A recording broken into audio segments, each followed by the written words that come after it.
भाग 19 पिताजी के नाम पत्र। 30 सितंबर 1930 को भगत सिंह के पिता सरदार किशन सिंह ने ट्रिब्यूनल को एक अर्जी देकर बचाव पेश करने के लिए अवसर की मांग की। सरदार किशन सिंह स्वयं देशभक्त थे और राष्ट्रीय आंदोलनों में जेल जाते रहते थे। उन्हें व कुछ अन्य देशभक्तों को लगता था कि शायद बचाव पक्ष पेश कर भगत सिंह को फांसी के फंदे से बचाया जा सकता है, लेकिन भगत सिंह और उनके साथी बिल्कुल अलग नीति पर चल रहे थे। उनके अनुसार ब्रिटिश सरकार बदला लेने की नीति पर चल रही है। वह न्याय सिर्फ ढकोसला है, किसी भी तरीके से उसे सजा देने से रोका नहीं जा सकता।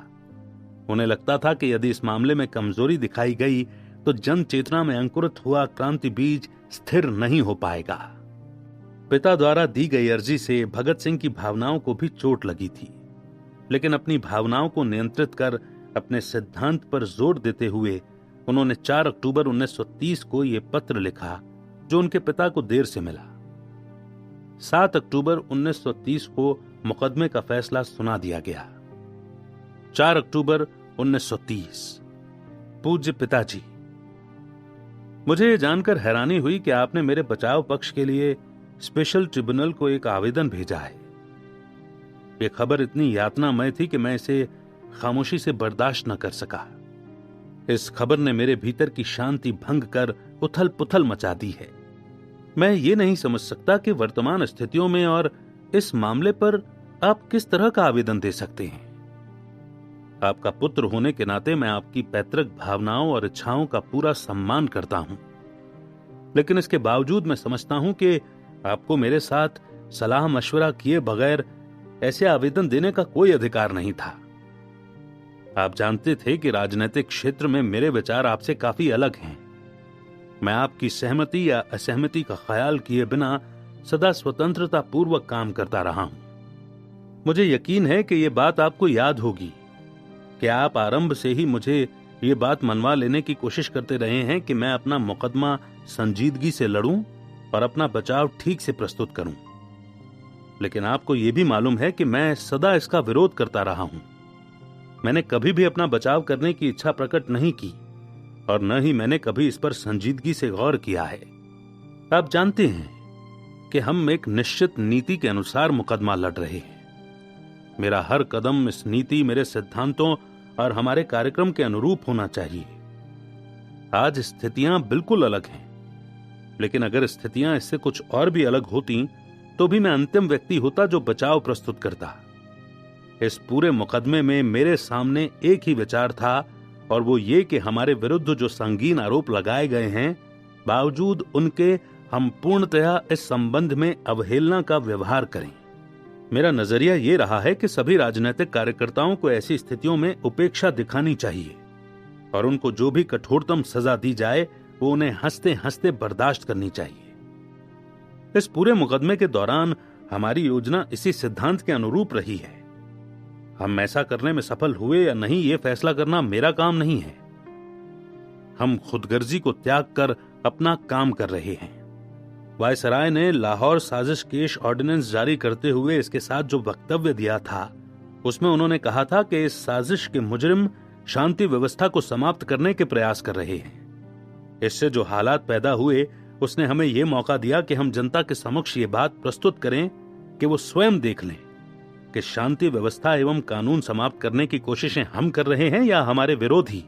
इस बात पर मतभेद हो सकते हैं, शायद आप भी उनमें से एक हों जो इस बात पर मतभेद रखते हैं, लेकिन इसका मतलब ये नहीं है कि आप मुझसे सलाह किए बिना मेरी ओर से ऐसे कदम उठाएं। मेरी जिंदगी इतनी कीमती नहीं जितनी कि आप सोचते हैं। कम से कम मेरे लिए तो इस जीवन की इतनी कीमत नहीं है कि इसे सिद्धांतों को कुर्बान करके बचाया जाए। मेरे अलावा मेरे और भी साथी हैं जिनके मुकदमे इतने ही संगीन हैं जितना कि मेरा मुकदमा। हमने एक संयुक्त योजना अपनाई है और उस योजना पर हम अंतिम समय तक डटे रहेंगे।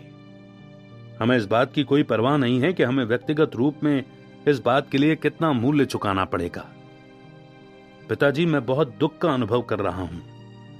मुझे भय है आप पर दोषारोपण करते हुए या इससे बढ़कर आपके इस काम की निंदा करते हुए मैं कहीं सभ्यता की सीमाएं न लांघ जाऊं और मेरे शब्द ज्यादा सख्त न हो जाएं। लेकिन मैं स्पष्ट शब्दों में अपनी बात अवश्य कहूंगा। यदि कोई अन्य व्यक्ति मुझसे ऐसा व्यवहार करता तो मैं इसे गद्दारी से कम न मानता, लेकिन आपके संदर्भ में मैं इतना ही कहूंगा कि ये एक कमजोरी है, निचले स्तर की कमजोरी। ये एक ऐसा समय था जब हम सबका इम्तिहान हो रहा था, और मैं ये कहना चाहता हूं कि आप इस इम्तिहान में नाकाम रहे हैं। मैं जानता हूं कि आप भी इतने ही देश प्रेमी हैं जितना कि कोई और व्यक्ति हो सकता है।